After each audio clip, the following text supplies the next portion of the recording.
2025টা কেটে গেল, এবার 2026-এ এসে পড়েছি। এই 26 সালটা আবার কিরকম কাটে কে জানে। ওই 31 ডিসেম্বর না কি বলে, ওই দিন তো আর কেউ কোথাও ঘুরতে নিয়ে যায় না। সারা জীবনই বছরের শেষ আর শুরুর দিনটা ঘরে পচে মরতে হচ্ছে। কোনো চুলোই তার ঘুরতে যেতে পারলাম নি, তাই বলে একটু ঘরে কিছু বানিয়ে খাই। এর জন্য আবার আর মার থেকে আমার অনুমতি নিতে হয়েছে জানো। বোতলের এক কোণে একটুখানি সাদা তেল ছিল, ওই যে একটু পাঁপড় ভেজে নিয়েছি আর বলে একটু আলু ভাজবো জানো। আমি তো আবার আলু কাটতে গেলে আর আবার হাত কেটে যায়, ওই জন্য আমার মা আলুগুলো কেটে দিয়েছিল।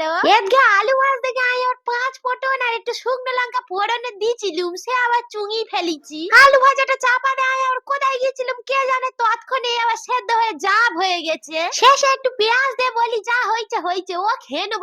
কিন্তু শেষে খাওয়ার সময় এই আলু ভাজাটা দেখে আর মা আবার আর গাল দিচ্ছে। আর বানানো আলু ভাজাটা স্বাদ এত ভালো হয়েছে যে আর মার এটা খেয়ে মুখ মরে গেছিল। তাই বলে একটু কপি করে নি সকলে মিলে খাবো এনো। বেশি কিচ্ছু না, সন্ধ্যার টিফিনের জন্য এইটুকাই অস্থির। আর ভিডিওতে তোমরা যদি লাইক করো তাহলে তোমাদের এরকম টিফিন বানিয়ে খাওয়াবো।